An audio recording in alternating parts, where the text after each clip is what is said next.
So, a very good afternoon, everybody. Uh, we'll just wait for 2 minutes for everybody to join and then we'll start this session, okay?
Okay, so let us start the class now.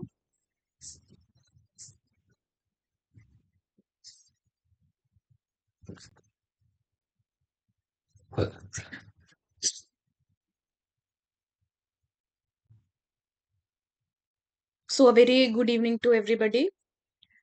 Today, we'll be discussing the questions from week 11 of our subject, that is Introduction to Developmental Biology. And last week, we have discussed about some aspects of plants, and then subsequently, we moved to the animal part of developmental biology. So, in this week, we'll be covering about the animal portion, the animal developmental biology part. And if you have gone through the lectures of week 11, you would have like a basic idea or a concept of the questions that we are going to deal today. Also, there is one more thing that I would wanted to say, that now before your examinations, I'll take two more classes.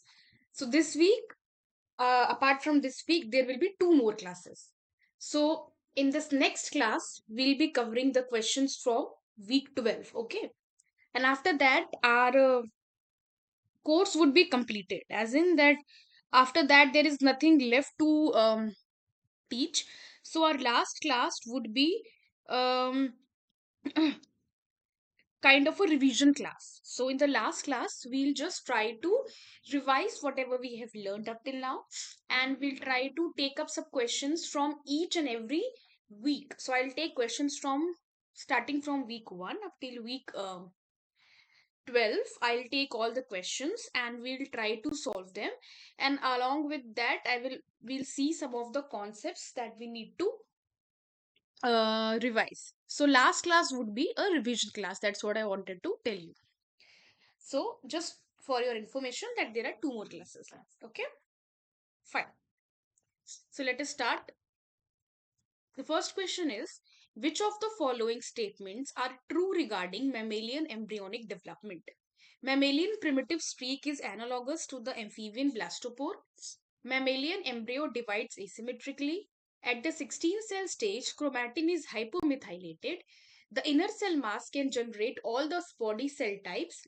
Both endoderm and mesoderm arise from the epiblast. It is epiblast. And I'm just labeling it as A, B, C, and D and E. Okay. So you have 2 minutes, 2 minutes to think and answer this question, and then I will switch the screen. Okay. So there can be more than one correct answer. Just remember that.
So I just for your this thing, there can be more than one correct answer to a question. Fine. So let us see what are the answers. So the accepted answers are: mammalian primitive streak is analogous to the amphibian blastopore. Mammalian embryo divides asymmetrically. At the 16 cell stage, chromatin is hypomethylated. The inner cell mass can generate all body cell types. Both endoderm and mesoderm arise from the epiblast. So all these are the, so there were how many options? There were mm,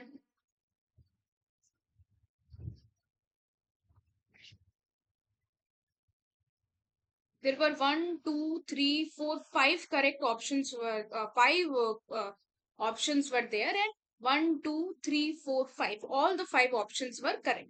So let us try to see the options. Let us try to understand these options one by one. First one is mammalian primitive streak is analogous to the amphibian blastopore. So primitive streak. Is it true or not? It is functionally, it is the mammalian primitive streak is functionally analogous to the amphibian blastopore. Yes, because both are the sites of gastrulation or vagulation that establishes the body plane. Okay, so both are the sides of gastrulation which helps in establishing the plane of the body. So yes, this is a correct option.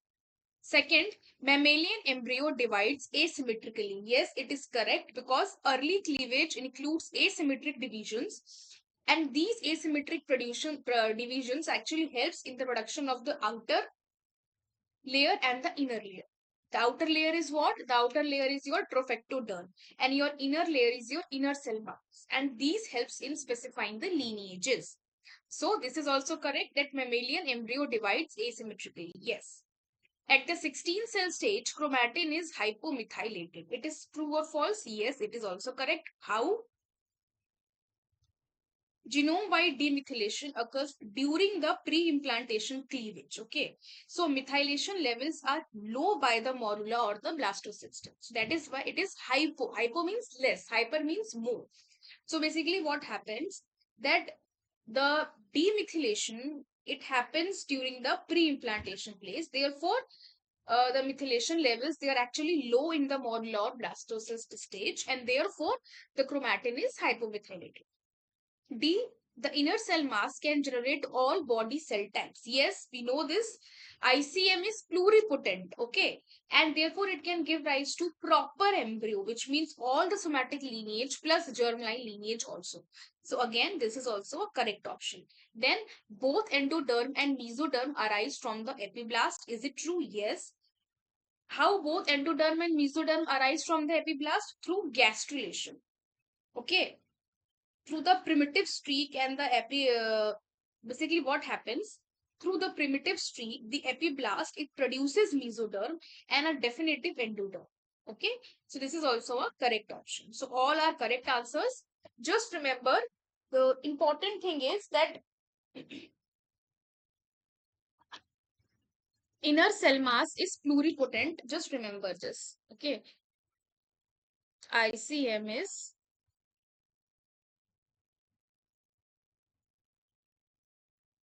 okay. The next question is: select the options with tissues correctly matched to their origin. A. Ectoderm. B. Mesoderm. C. Endoderm. 4. Chorion. B. Allantois. And 6 is amnion. And they have to be matched with these options, which are first intestinal epithelium, second adrenal medulla, and third is cardiac muscles. So you have to see that which option from here matches with this versus this matching you have to see. You have 2 minutes, then I will switch the screen and then we'll discuss it.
One more minute left.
Okay, so let us discuss this question.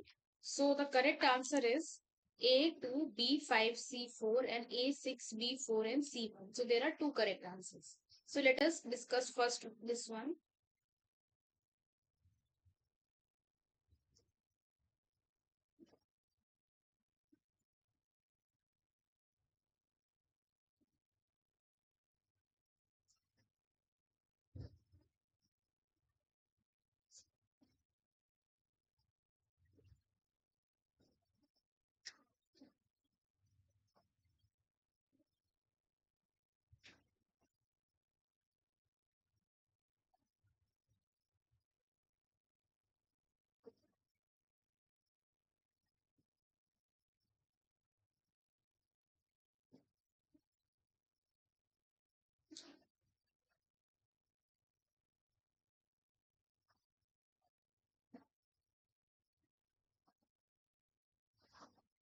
Okay, so let us see the first one, which is A2, B5 and C4. So ectoderm means adrenal medulla, which is correct because it is the adrenal medulla is nothing but the neuroectoderm or ectodermal. So an ectoderm. Okay, so this is correct. Then mesoderm, allantois. Is it correct? Okay, this is A, B, C, and 1, 2, 3, 4, 5. Yes, it is also correct because this is the extra embryonic mesoderm contribution. Then endoderm to chorion. It is also correct because this one is the odd ball relative to the most embryology text. Okay. Then the next one is A6, B4 and C1. This is also the correct one. So ectoderm is pairing with amnion, which is correct because extraembryonic ectoderm endoderm derivatives. And mesoderm with chorion is correct because chorion is equals to trophoblast plus extraembryonic mesoderm. This also makes sense. Then endoderm has paired with intestinal epithelium, which is also correct because of it is a definitive endoderm. So therefore, these are the two correct options for this question. Okay, the next question is just a minute.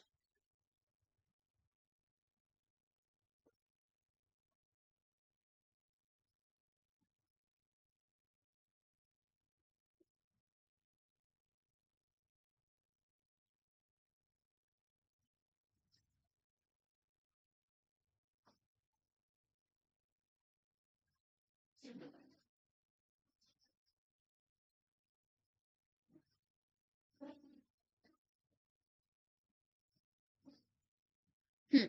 The question is, which of the following may impede the implantation of a mammalian embryo? Loss of function mutation in zona proteins, loss of function mutation in proteolytic enzymes, gain of function mutation in E. cadherin, administering anti-integrant morpholinos, administering anti-Wnt antibodies in utero.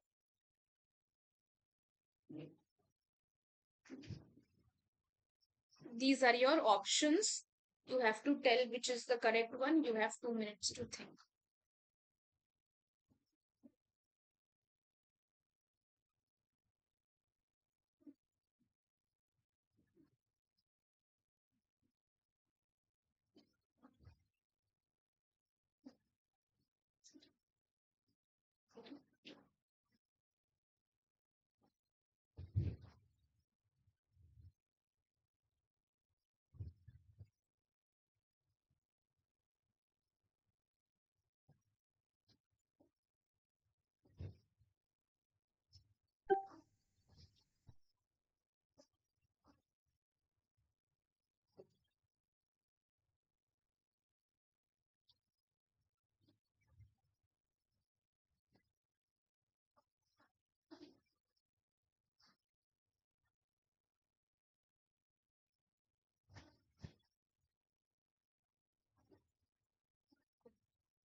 One more minute left.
Okay, so shall we discuss the question now?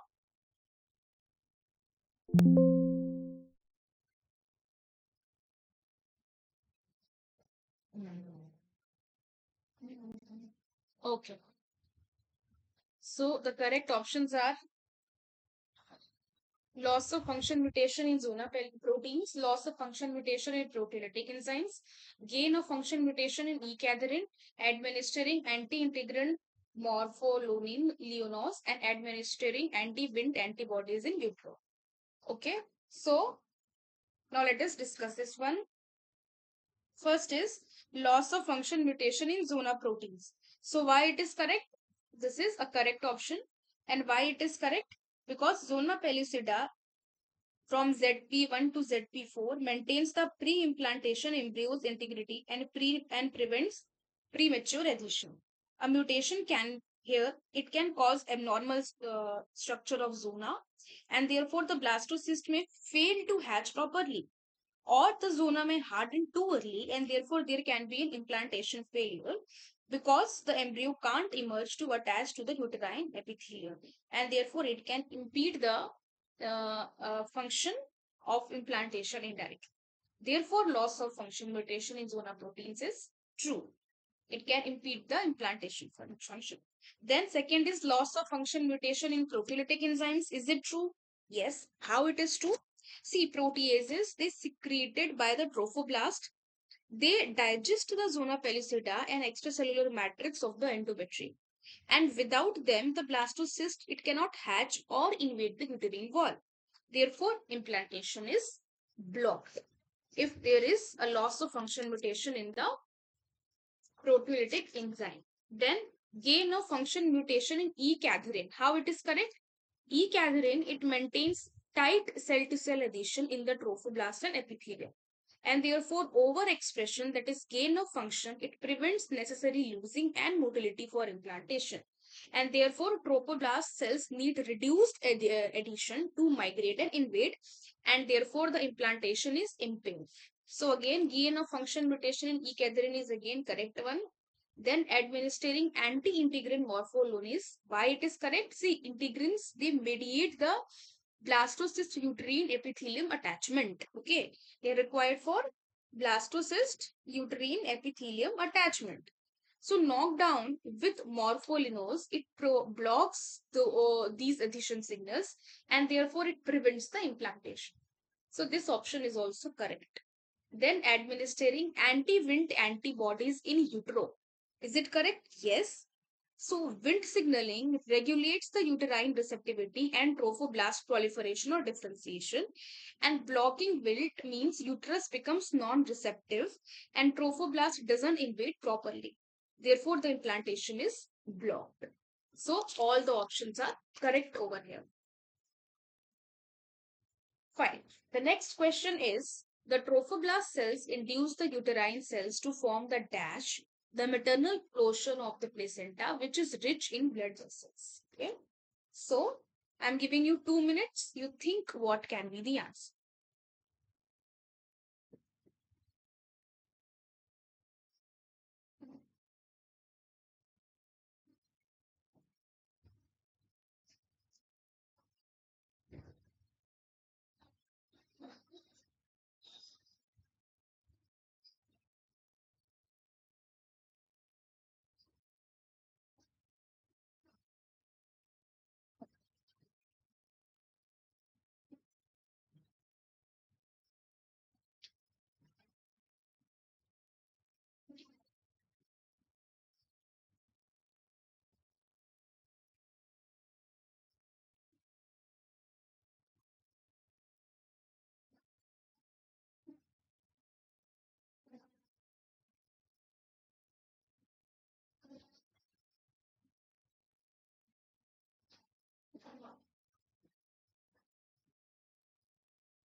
1 minute more.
Okay.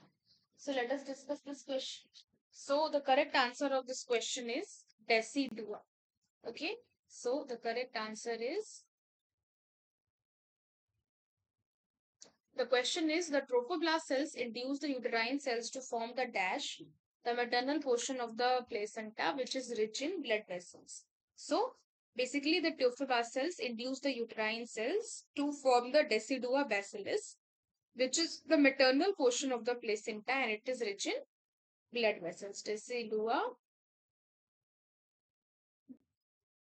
So what happens that the trophoblast, which is the outer cell of the implanting blastocyst, it interacts with a progesterone primed endometrium, and actively it induces the stromal cells of the uterus to undergo a process which is known as decidualization. Decidualization. Okay. So the decidua bacillus is the local decidualized endometrium beneath the implanting embryo. It becomes rich in blood vessels and is the maternal portion of the placenta that surrounds and supports the invading chorionic villi. And the process is coordinated by mechanical contact, hormones, growth factors, proteases, immune cells, and extracellular matrix remodeling. So this is what all happens during the decidualization process. So I hope this is clear to you. Okay. Next question. Mammalian mesoderm and endoderm cells arise from the dash. You have 2 minutes to think for this question answer, and then we will switch the screen.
Okay. So let us answer this question. So the question is mammalian mesoderm and endoderm arise from the,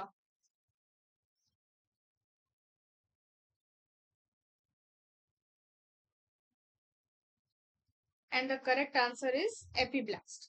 So,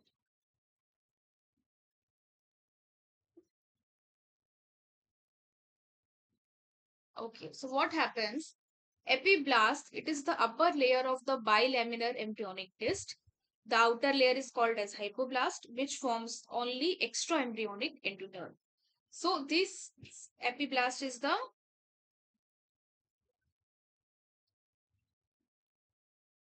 upper layer.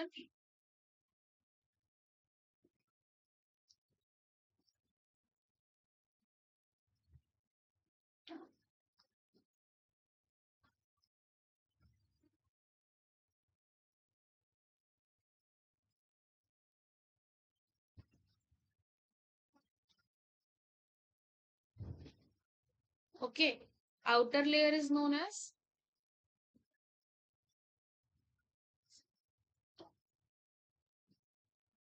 hypoblast.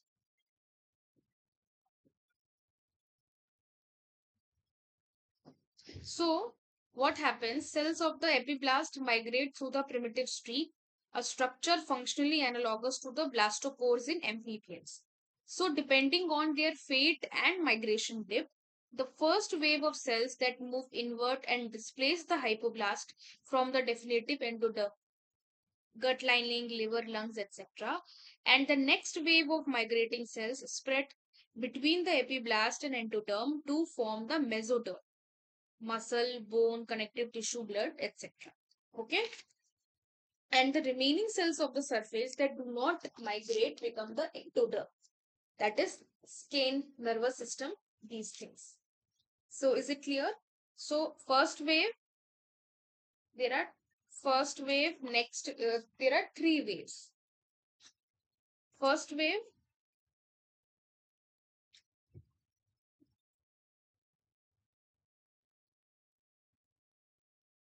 it formed the definitive endoderm.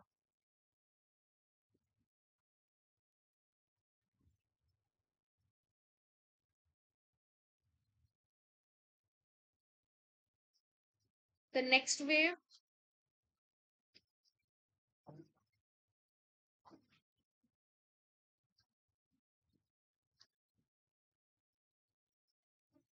forms mesoderm. And the remaining cells, they do not migrate. The remaining cells,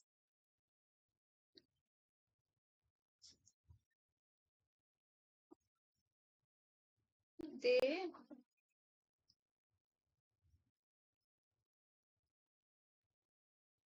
and therefore they become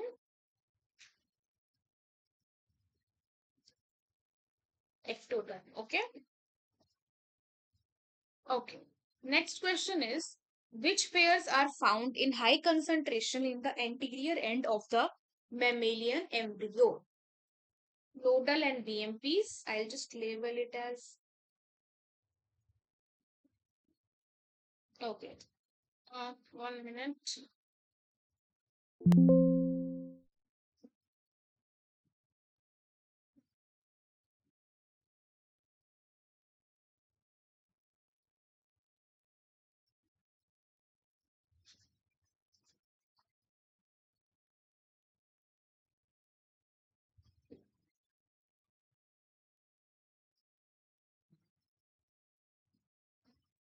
Okay, so the question is, which pairs are found in high concentration in the anterior end of the mammalian embryo? So that means the anterior, there are two sides we have already discussed, anterior and the posterior. So the anterior end of the embryo, which pairs are present in high concentration? Okay, question is asking about high concentration. So your options are A, nodal and BMPs, B, cerebrus and noggin, C, BMP and Wnt, D, chordin and noggin, and E, FGFs and chordin. Okay, so these are your options. I'll give you 2 minutes to think and then we will switch the screen and then we will discuss it. Okay.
One more minute left.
Okay, so let us discuss this question.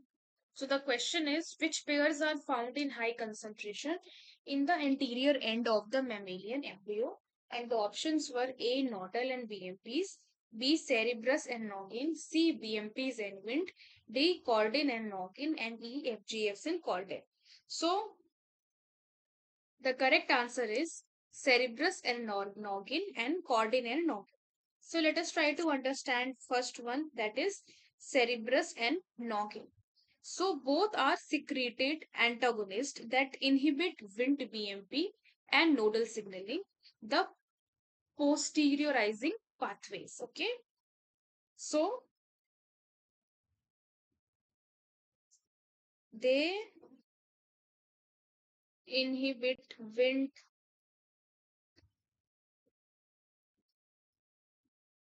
BMP and nodal signaling. And they are expressed by the anterior visceral endoderm. In short, we call it as AVE, anterior visceral endoderm, and anterior mesoderm, which pattern the head and forebrain regions. And the function is to establish and maintain the anterior identity by suppressing posterior signals. And therefore, high concentration in anterior head forming region, which is correct.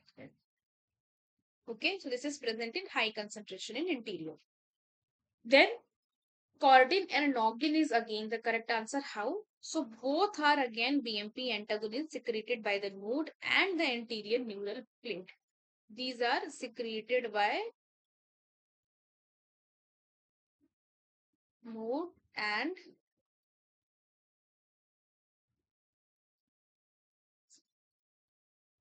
anterior neural plate. Okay. And therefore, they show high expression of noggin, caudin, and other BMP inhibitors. So there is high expression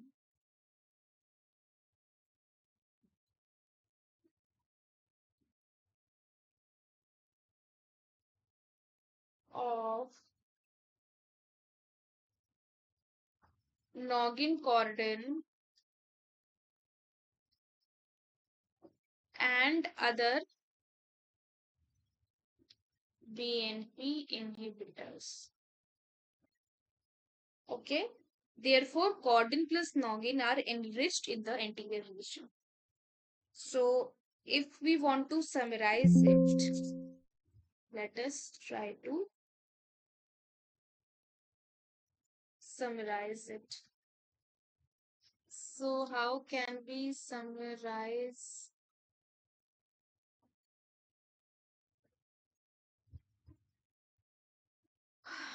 I only these colors are coming. I want the different colors. I would take.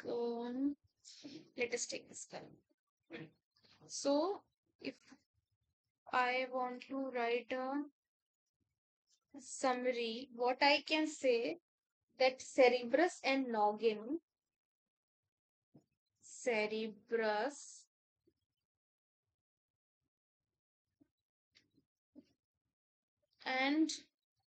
noggin, they inhibit Wnt, BMP, and nodal, and their location is anterior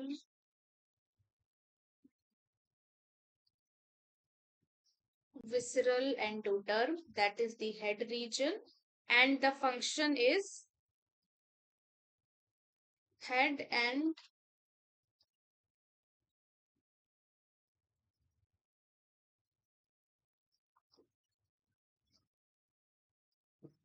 forebrain formation. And then cordon and noggin,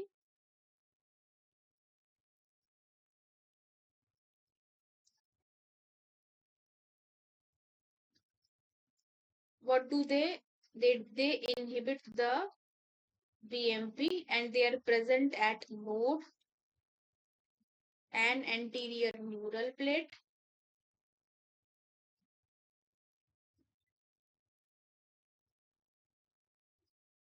and they affect neural induction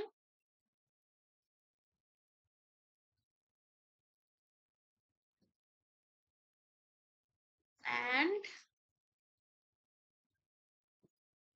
anterior patterning.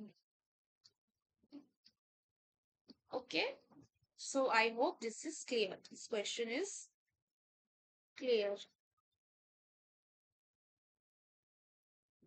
Okay, next question is, assume that Hawks 1 to 5 in that order controls the development of the vertebrae in the anterior posterior axis. Which of the following can cause an increase in the number of lumbar vertebrae? Okay, I'm just marking it as A, B, C, and D. A is loss of function mutation in HOX2. B, gain of function mutation in HOX4.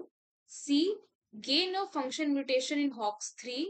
D, loss of function mutation in HOX4. And E, gain of function mutation in HOX5.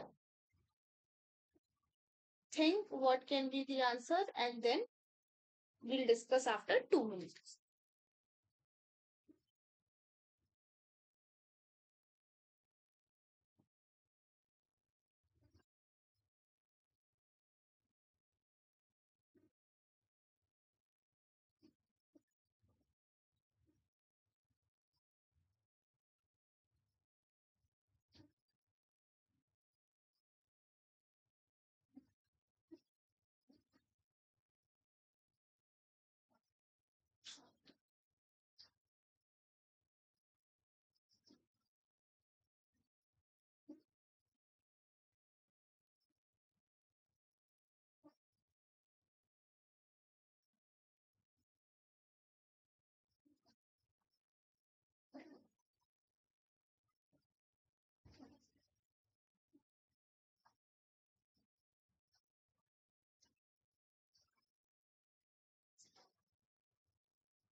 30 seconds more.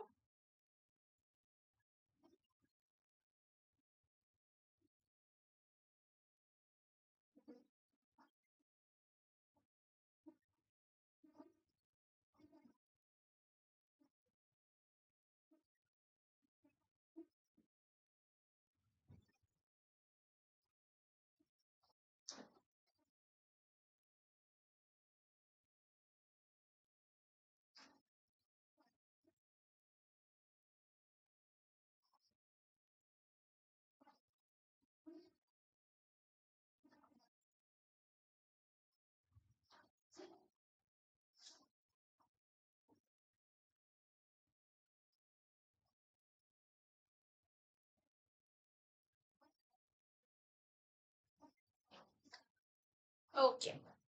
So let us discuss this question now. So Hox gene basically function around the anterior posterior axis. Okay. So Hox genes, they are involved in anterior posterior axis. And Hox genes are arranged co-linearly. That means Hox 1 is at the anterior end and Hox 5 is at the post posterior end. Okay, they are arranged co-linearly. So Hox 1 would be at the anterior end and Hox 5 at the posterior end. So each vertebral region is defined by a combination of Hox genes which are expressed. First, I am telling you the background. This is all the background.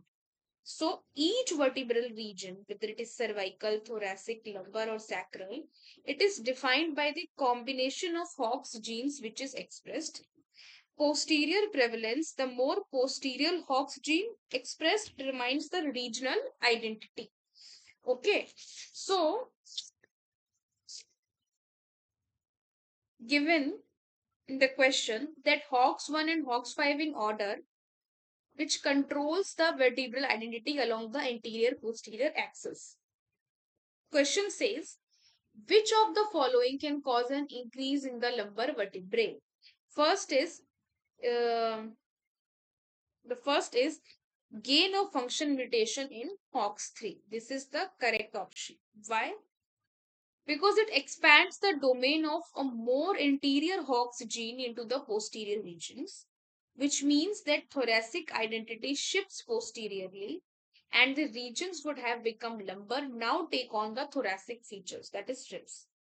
The lumbar region now begins further posterior, which effectively increases the number of lumbar vertebrae counted, since the thoracic domain is shifted back. And therefore, the result is an apparent increase in lumbar vertebrae because the anterior border of lumbar region shifts posterior. Okay. Second is loss of function mutation in Hox 4. This is the correct option. So Hox 4, it normally defines the lumbar identity, and loss of Hox 4 means that the posterior, that is Hox 5, it expands interiorly, so more segments adopt posterior structures, that is lumbar-like structures. And the boundary between thoracic and lumbar domains move anteriorly, causing more vertebrae with lumbar features. And therefore, the result is increase in the lumbar vertebrae. So these are the two correct options. Gain of function mutation in Hox 3 and loss of function mutation in Hox 4. Now let us try to understand that why other options are not correct. So loss of function mutation in Hox 2. What is the effect? It removes the anterior identity. So what will happen? Anterior segments, it will posterize, but usually to thoracic and not specifically to the lumbar region.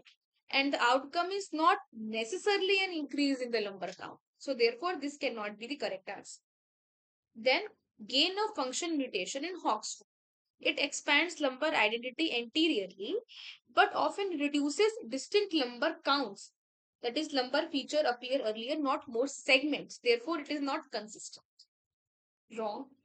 Then gain of function mutation in Hox 5. It expands most posterior, that is sacral identity anteriorly, and therefore The outcome is that it decreases the lumbar count. Okay? So this is again incorrect. Therefore, the accepted answers are gain of function in Hawks 3 and loss of function in Hawks 4, because in both the cases, the patterning boundaries shift in such a way that more vertebral acquire the lumbar identity. Okay? In both the cases, you have to understand that the patterning boundaries,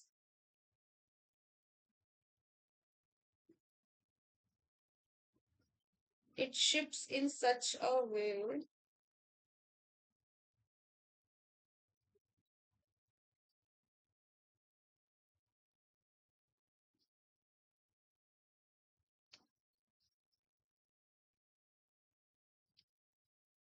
that more vertebrae acquire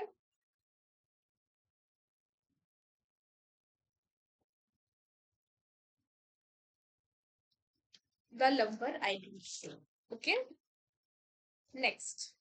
Hox genes are an example of molecular parsimony, paralogs, orthologs, या modularity.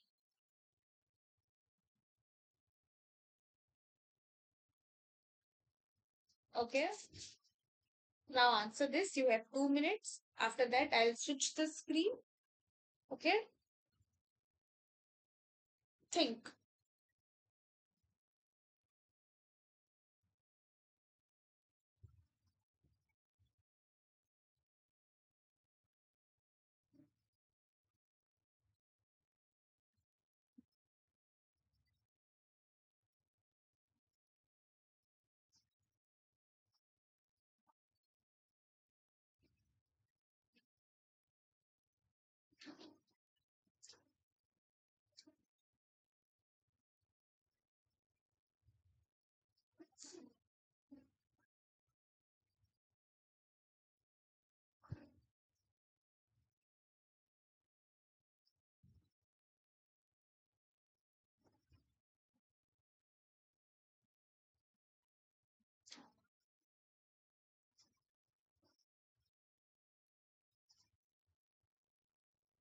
Think what can be the correct answer.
30 seconds more.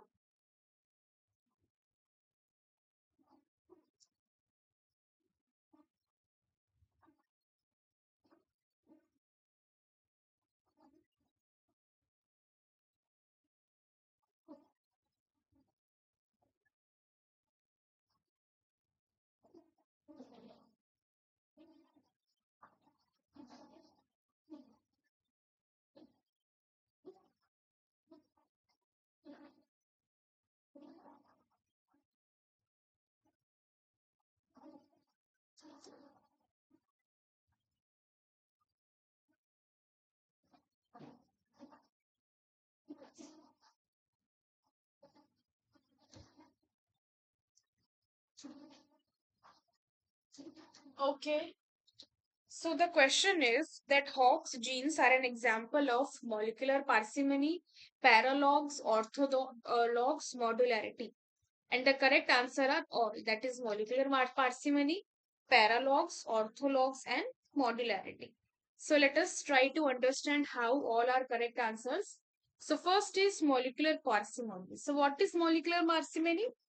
It is the idea that evolution reuses conserved toolkit of molecular pathways and gene families across the species. And how it is related here? So basically,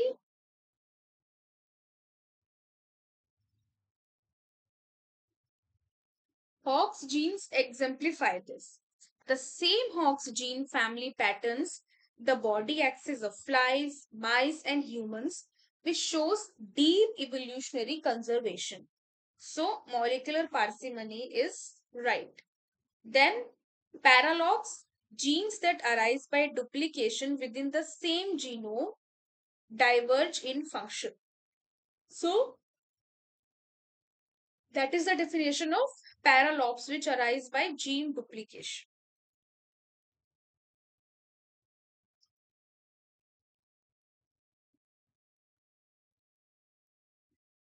And in relation with Hox genes, within vertebrates, multiple Hox clusters such as A, B, C, D exist, and each contains a paralogous gene. For example, Hox A4, Hox B4, Hox C4, Hox D4, and so on. Then, this is also correct. Then, orthologs, genes in different species that evolve from a common ancestral gene and retain similar function. Genes in different species.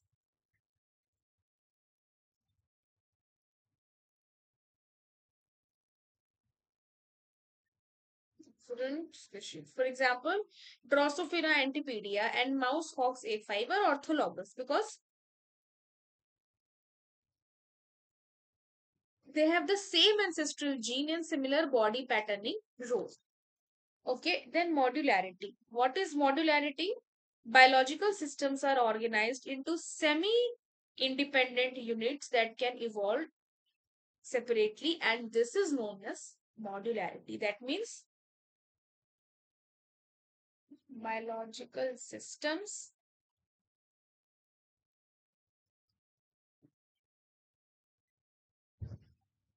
organized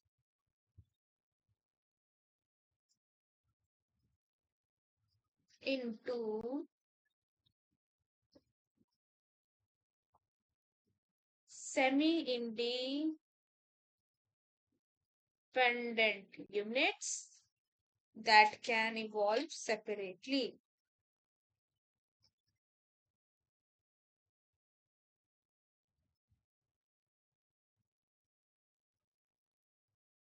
It is known as modularity. Okay. And in this context, Hox genes, they operate in modular domains, that is, head, thorax, abdomen, limbs, with distinct enhancer modules controlling their spatial temporal expression. Okay. So just remember two things.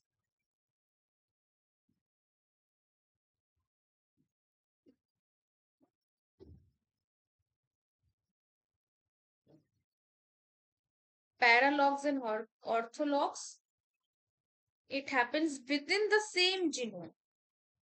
Okay, paralogs happens within the same genome, and here it is genes in different species.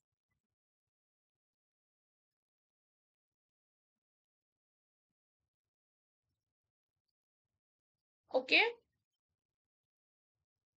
and they are orthologs are they retain similar functions, whereas paralogs, they arise by duplication events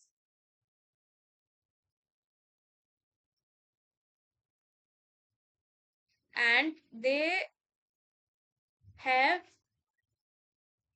diverged in functions. Okay, so I hope this is clear. So the difference between orthologs and paralogs To understand the difference between orthologs and paralogs is important because it is a very important and a very frequently asked questions in a lot of competitive examinations. So if you are planning to give competitive examinations, then this is a question which is really going to be asked to you. So I hope this concept of orthologs and paralogs is clear to you. Okay, fine. Let us move to the next question,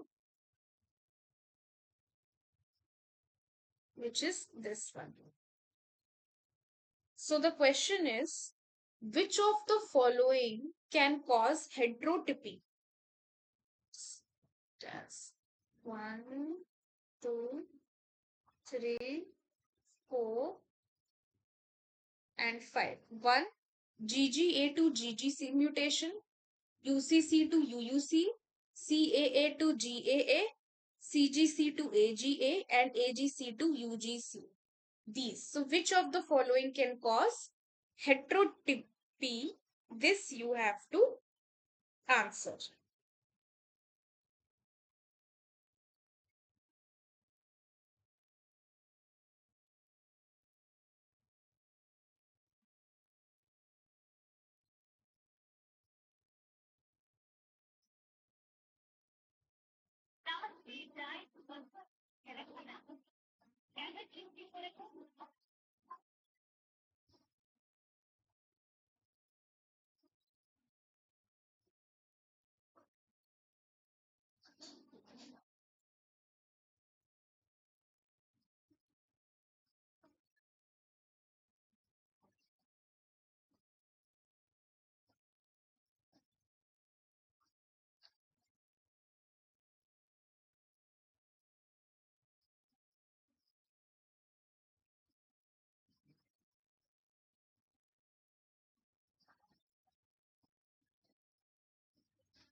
One more minute left.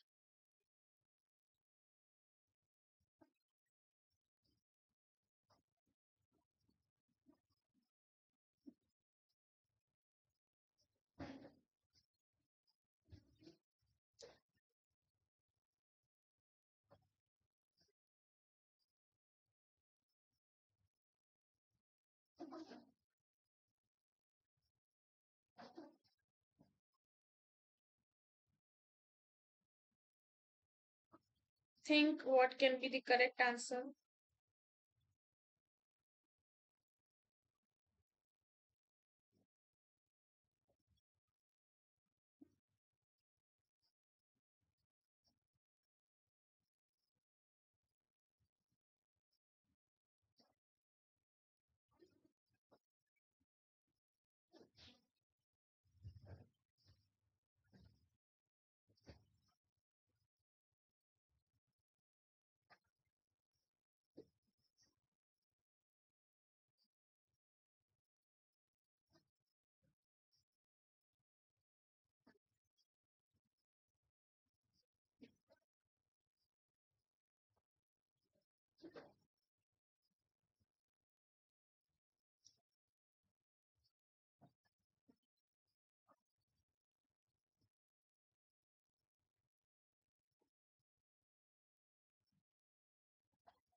Okay, let us discuss this one. So, first of all, we should know what is heterotopy. Okay, so basically, heterotopy is the evolutionary change caused by a mutation that alters the type or function of a gene product, usually through a change in the amino acid sequence of a protein. So, it refers to a qualitative change in the protein's properties. So, heterotopy is nothing but sometimes, yeah,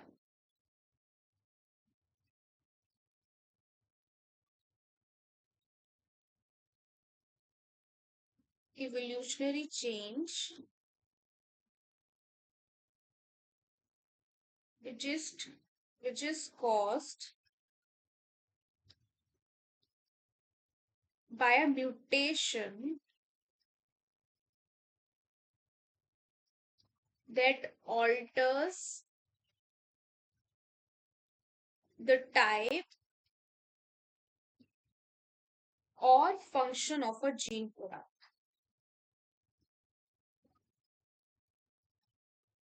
Okay, how it does? It does through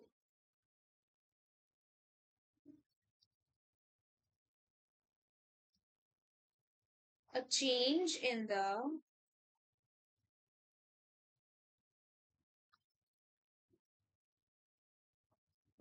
amino acid sequence. So now let us try to evaluate each options. First is GGA to GGC. So the amino acid change is glycine to glycine because GGA and GGC they both code for glycine. So is there any chemical or functional difference? No. So will there be a heterotopy? No. Second is UCC to UUC. So this is actually a change from serine to phenylalanine. Phenylalanine. So serine is polar, phenylalanine is non-polar. So therefore, there is some change which is happening because it is becoming from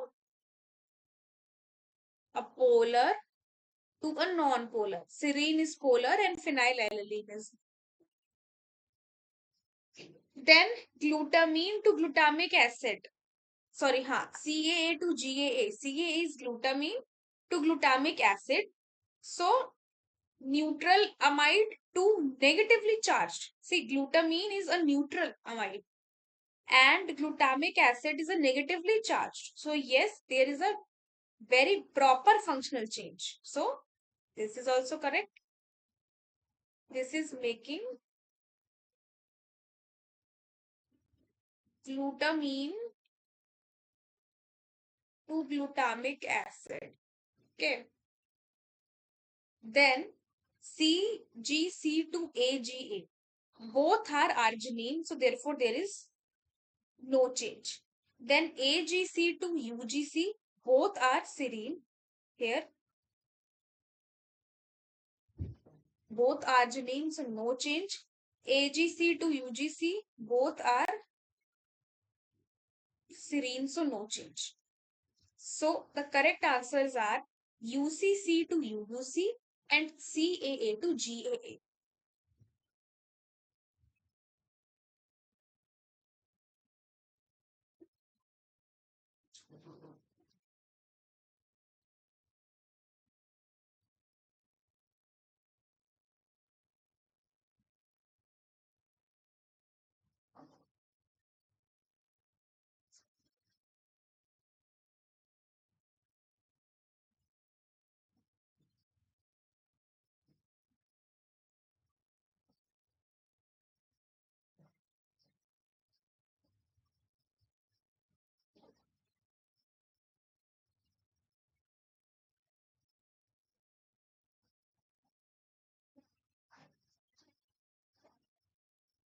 Okay, so I think this is the last question.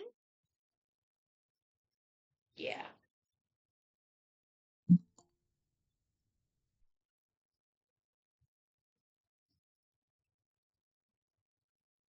So the question is, if A is an anatomical module and B is a DNA region module, which of the following are correct?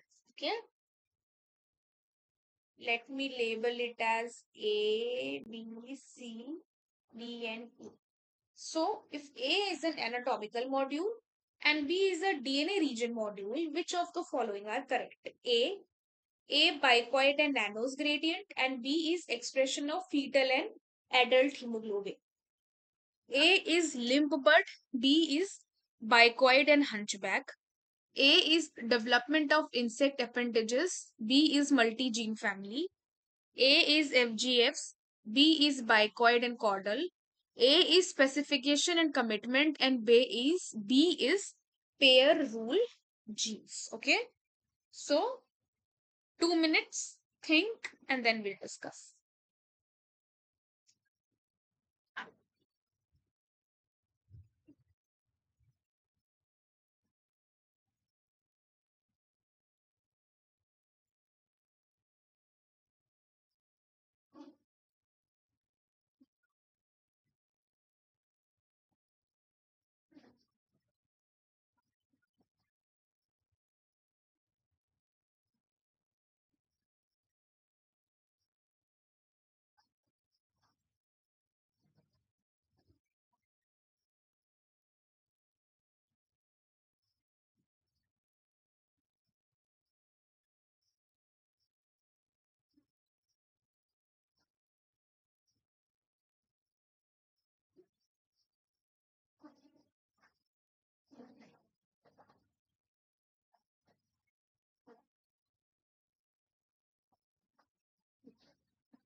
30 seconds more.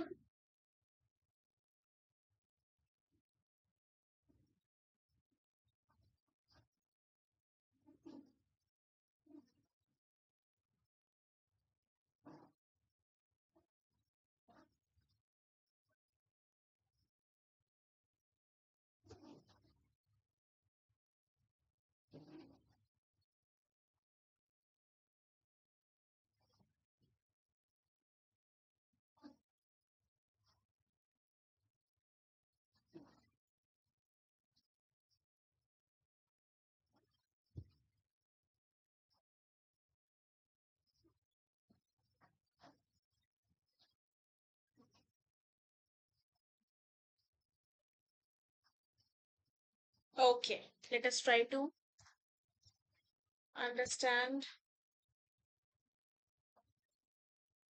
the question now.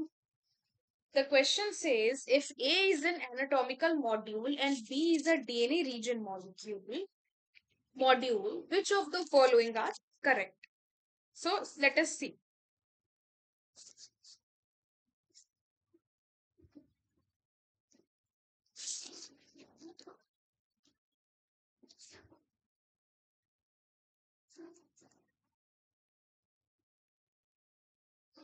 Option A is bicoid and nanos gradient,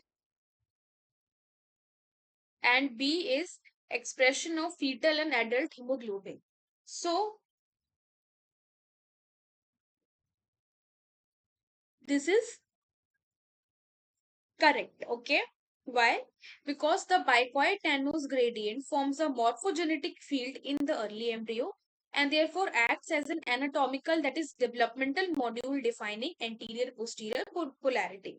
And B, the DNA binding region, the beta globin gene cluster showing fetal versus adult hemoglobin expression is the classic DNA region module, which is regulated developmentally in a coordinated way. So this is correct. Then limb bud, bicoid and hunchback. This is also correct. Why? So if we consider limb bud as an anatomical module, then the limb bud is a well-defined anatomical module, a physical developmental unit which is capable of independent variation. Whereas bicoid and hunchback, they form part of regulatory gene module which controls the anterior patterning. So this is correct. Then development of insect appendages as developmental module and multi-gene family as DNA region module. Is this correct? Yes, this is also correct. Why? Because insect appendages are modular structures that can evolve separately. Example, legs, antenna, wings. And multi-gene families, example, Hox genes, are genomic modules that acts in coordinated way. So this is also correct. Then this is not correct. This one, specific A as specification and commitment as anatomical module and pair rule gene as DNA region module. This is also correct. So the process of specification and commitment represent developmental module at the tissue level. That is distinct conserved phases. And pair rule genes like even scaped, we have Fushitarazu, they formed a regulatory module that controls segmentation. Okay. So this is also correct. So these are your correct answers. A is your anatomical module and B is your DNA region molecule. So that is bicoid and nanos gradient, expression of fetal and adult hemoglobin, lymph bud and bicoid and hunchback, development of insect appendages and multi-gene families, specification and commitment and pair rule genes. Now try to understand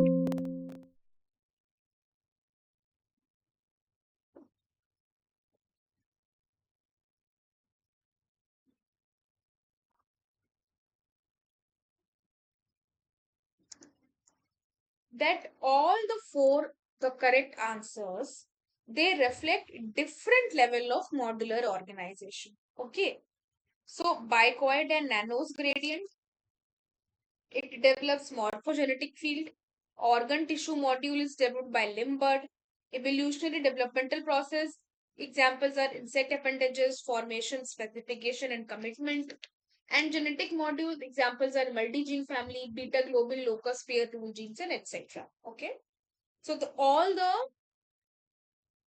four, they reflect different levels of modular organizations. That is what is we are trying to tell over here. Okay, so with this, we have completed the questions of week 11. Hope you were able to understand something out of it. And if you have any queries, you can always ask me. You can come in the class, which you guys are not coming actually. But anyways, you can come and we can always have discussions. So So as I told you that we'll have two more classes, and in that two more classes, in one class we'll cover everything, as in we'll cover the week 12's questions, and in the last class, which will be the last class, in the last class we'll just revise all the things that we have studied from first class up till the last 12 lectures class, and we'll take up questions if you have any. Okay, so with this we end today's class. Bye bye everybody.